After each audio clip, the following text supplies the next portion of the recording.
Salve, salve galerinha da internet, meu nome é Nino Denani e a gente tá aqui com mais um vídeo meu na internet. Antes de eu andar pra frente com esse tema que vai ser meio espinhento, eu quero deixar claro pros chatinhos de plantão que eu não tô fazendo esse vídeo pra discutir a religião de ninguém, pra falar que uma religião é melhor do que a outra, que uma religião tá mais certa do que a outra, beleza? A gente vive num país laico e você tem todo o direito de acreditar naquilo que você quiser. E de fato eu não acho de verdade que o que quer que seja que você acredita tá errado.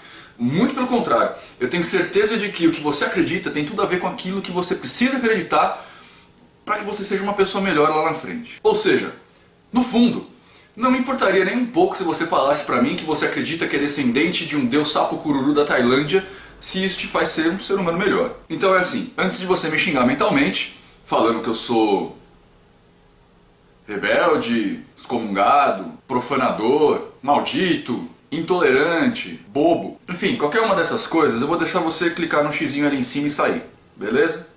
Caso contrário, se você tá aqui ainda, a gente vai continuar discutindo aí, tentando entender esse assunto que a gente vai falar agora. Deus existe?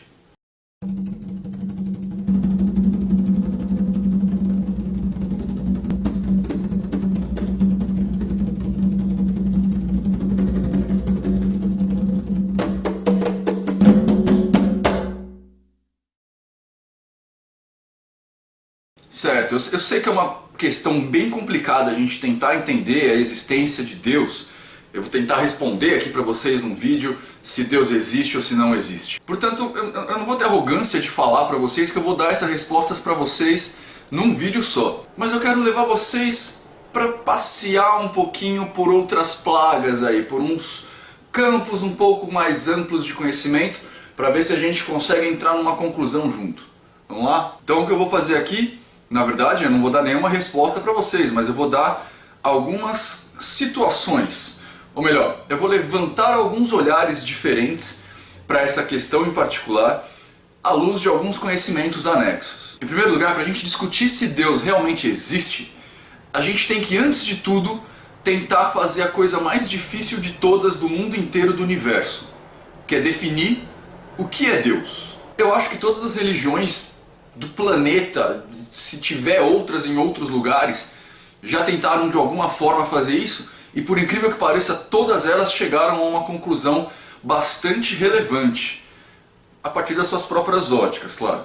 A bem da verdade, os dogmas que as religiões criam, afinal, só assim elas são religião, advém justamente desta diferença de interpretação do que é esse ser multipoderoso e multifacetado. Alguns, por exemplo, dizem que Deus é um cara que fica escondido em algum lugar do universo e esse lugar vai indo cada vez mais para longe, de acordo com que os nossos satélites conseguem ir. Outros jogam Deus para um lugar metafísico, né? Tiram Deus de uma existência pelo menos fisicamente coerente, e outros ainda assumem uma espécie de humanidade para Deus e os colocam aqui entre nós mesmos. Outros, para vocês terem um exemplo, dizem que Deus é um determinado líder político. O faraó, por exemplo, era a encarnação de Deus. E se a gente for pegar bem essa história de Deus como líder político, a gente pode vir um pouquinho mais pra cá e falar que Jesus é exatamente a mesma coisa. Afinal de contas, ele não era Deus que se fez carne? Bom, em geral, nas religiões que a gente chama de monoteístas, que são aquelas que acreditam em um único Deus, ou que tem um único Deus que é o mais motherfucker de todos, como por exemplo o cristianismo, o judaísmo, o zoroatrismo, o islamismo, o sikhismo e a fé Bahá'í, a palavra Deus faz referência à ideia de um ser supremo, infinito, perfeito, criador do universo e que seria a causa primária de todas as coisas. Em geral, também acredita-se que Deus precisa ter três grandes potências para ser considerado o ser primário, o motivo de todas as coisas. São elas: onipotência, onipresença, onisciência. E eu não estou falando disso por causa da Bíblia cristã, não. Essas características, na verdade, essas três grandes potências que eu citei agora, elas estão expressas de uma forma ou de outra em outros grandes livros religiosos, aí, como por exemplo o Bhagavad Gita dos hinduístas, o Tipitaka dos budistas, o Taná dos judeus, ou no Corão, no Guru Granth Sahib e no Kitab Iqdas dos Bahá'ís. Falando em onipotência, só para ficar aí na cabecinha de vocês, um enigma da natureza. Se Deus é onipotente, ou seja, ele tudo pode, ele conseguiria fazer uma pedra pesada o suficiente para que ele não conseguisse carregar? Bom, e qual é, na verdade, o grande resumo disso tudo? As pessoas que dão essas características que eu citei agora há pouco e outras tantas a Deus fazem isso por um motivo muito simples, que já foi comentado há alguns segundos atrás aí. Eles transformam Deus em um ser. Eles falam que Deus é alguém. Ou seja, a grande questão é Deus ser um ser. Ser um ser. A gente foi acostumado ao longo dos séculos aí, milênios aí, a pensar que essa força criadora de tudo era uma pessoa, era alguém. Ou seja, alguém com vida, pensamentos, capacidades, tudo que a gente tem, só que de forma muito mais ampliada. E nesse momento eu me lembro das minhas aulas de história clássica na escola, lembra? Quinta, oitava série, que agora é chamado de fundamental, né? Depois tem o colégio aí, ou ensino médio. Eles falavam pra gente que os gregos antigos davam características humanas aos deuses, vocês lembram disso? Tomando somente o cuidado de expandi-las muito, tipo, sei lá, se um tal deus é o deus do ciúme, então ele é o cara do ciúme, é o cara que mais tem ciúme no universo. Se a deusa é da beleza, então ela é a pessoa que ninguém nunca vai conseguir ser bonita igual. É tão bonita que ela se apaixona pelo próprio espelho, pelo próprio reflexo e se afoga no lago. Se for da fertilidade, então ela vai conseguir fertilizar um campo inteiro de plantação com o seu suor.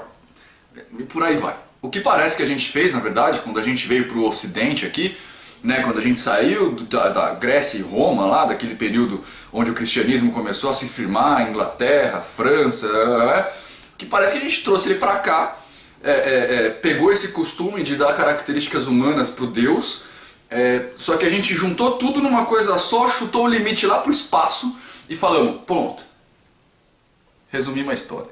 E se você pensar bem, alguém assim é perfeito pra gente colocar as culpas pelos nossos problemas, vocês não acham? Claro que se a gente trouxer essa realidade pra cá, né, pro Brasil, a religião que mais representa isso é o cristianismo, seja ele católico ou seja ele protestante, né, que são os batistas, os evangélicos em geral aí. O cristianismo primitivo, lá na sua essência, eles falavam que Deus era um camaradinha que habitava o céu, era velho e que ficava lá, coçando a planejando a sua próxima jogada com a vida de cada um dos bilhões de seres humanos existentes, mais os quintilhões de animais viventes só nesse mundo, mais o n elevado a z número de plantas de todos os bilhões de universos possíveis existentes nas todas as dimensões existentes por aí. Cara, ele deve ser muito ocupado. De uma forma ou de outra, o que começou originalmente em cima do Monte Olimpo, vocês lembram que os deuses, Zeus e a galera toda ficava ali em cima do Monte Olimpo? Lembra disso? Parece que esses caras foram jogados, aliás, eles são jogados cada vez mais para além, de acordo com o que a gente consegue ir. Então, tipo, a primeira vez que alguém inteligente olhou para cima do Monte Olimpo e falou assim, meu, lá não tem ninguém, o que a gente fez? A gente, ser humano, né? Vocês entenderam. A gente pegou a figura de Deus e jogou pra estratosfera. Jogou pra estratosfera, jogou pro espaço, né? Até que o Yuri Gagarin conseguiu chegar lá na órbita e falar, meu, não tem Deus nenhum aqui. E isso foi fazendo com que Deus fosse cada vez mais pra lá. Depois, na Idade Média, essa história que eu tô falando toda do Deus egípcio aí, que encarnava pra reinar, e o faraó era Deus encarnado, etc e tal, parece que ela veio novamente, parece não, né? Ela veio novamente à tona quando passamos a afirmar que Jesus Cristo era o Deus encarnado e que a figura do Papa era o representante de Deus encarnado, né? A gente tem uma história aí de Deus ter um representante físico na Terra, mais ou menos o que o faraó fazia lá no Egito. Mas nem tudo são flores na Terra, né? E uma contrapartida começou a aparecer quando a coisa começou a ficar feia. Quando a gente começa a ir um pouquinho mais para leste do mundo, assim, a gente começa a encontrar as religiões orientais, a gente começa a ver que eles tratam essa figura do Deus Supremo não como alguém, mas como alguma coisa. E essa diferença, na verdade, é tudo de bom. Veja só, se Deus deixa de ser alguém e passa a ser alguma coisa, passa a ser algo, alguns problemas que a gente tem com relação da humanização de algo inumanizável fica mais simples. O Deus pode ser onipresente a partir do momento que ele é, digamos, uma energia que preenche todo o cosmos. E realmente, recentemente, alguns astrofísicos, principalmente os estudiosos do Beyond Center na Universidade Estadual do Arizona, realmente afirmam e comprovam matematicamente essa energia, que eles chamaram de energia escura. Segundo esses cientistas, principalmente um deles chamado Lawrence Krauss, matematicamente já é sabido que todo o nosso universo é composto, entre outras coisas, de uma forma de energia muito sutil. Sutil no sentido de leve, que preenche todo o universo, estando inclusive em mim, em você, no Todão, ó Todão, na peteca, essa é a peteca, sofrendo a influência e influenciando a cada um de nós o tempo inteiro. Segundo Krauss, inclusive, essa energia ela é tão sutil que o simples fato da gente observar ela altera a sua natureza.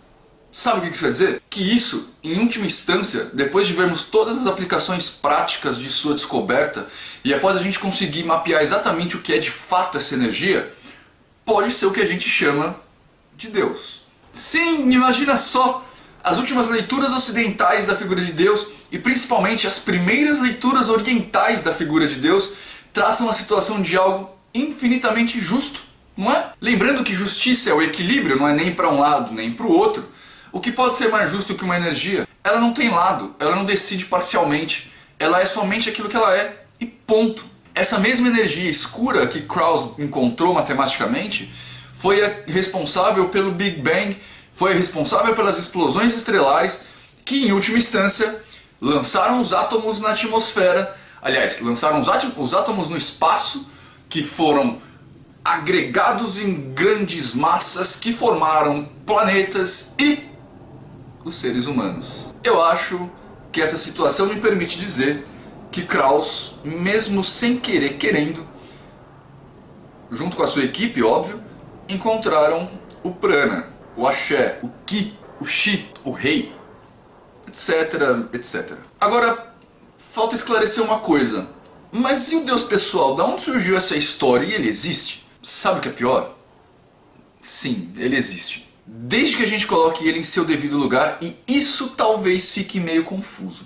Imagina o seguinte, a maioria de vocês que estão assistindo esse vídeo são espiritualistas ou entende que existe vida após a morte do corpo físico, tô certo? Então vocês também entendem que existem espíritos mais evoluídos do que nós, que prestam a caridade em centros, terreiros, etc e tal, tô certo? Comumente, a gente chama esses espíritos de guias, ou de mentores, anjo da guarda, qualquer coisa desse tipo. Mas esses espíritos, assim como nós, também têm seus guias e mentores, em uma cadeia praticamente que se estende até o infinito. Pelo menos a gente não sabe até onde ela acaba, né? Tá, então imaginem essa linha que vai se estendendo até o horizonte. Em certo momento, esses guias dos guias estão tão longe da gente que são praticamente inalcançáveis e muito provavelmente estão a ponto de irem para outros planetas muito mais evoluídos, ou, segundo alguns, para outras dimensões. É isso, se a gente pega um espírito dessa linha em particular, muito evoluído, pronto para ir para um outro plano de existência, a gente pode chamar esse cara de Deus. O escritor Albert Paul Darruy descreve uma situação muito parecida, idêntica na verdade, em sua série de livros A Saga dos Capelinos. Que são espíritos que foram exilados do planeta que orbita a estrela de Capela aqui para a Terra e os que não reencarnam dessa galera assumem um papel de divindade de um povo, intuindo algumas coisas, entre elas o arado, a escrita, algumas catástrofes e por aí vai. Claro que essa série de romances não são livros científicos, mas acho legal a gente levar isso em conta porque na verdade faz todo sentido. Afinal de contas, essa situação que eu expus agora ela é tão patente que ela consegue explicar até os orixás como energia.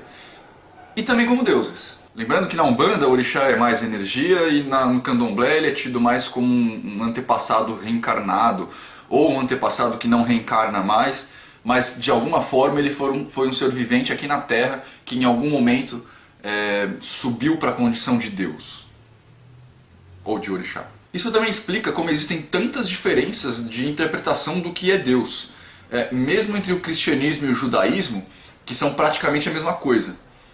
Interessante, não é? E é por isso que quando alguém chega pra mim e pergunta se eu acredito em Deus, eu pergunto se ele tem um tempinho. É isso aí, gente, é o que tem pra hoje, um pouquinho sobre o que é Deus. Se você gostou do vídeo, clique em joinha, se inscreve no canal que dá uma força pra gente divulgar aí o nosso material. Compartilhem nas redes sociais aí, coloquem nos seus sites, nas suas páginas e até a próxima.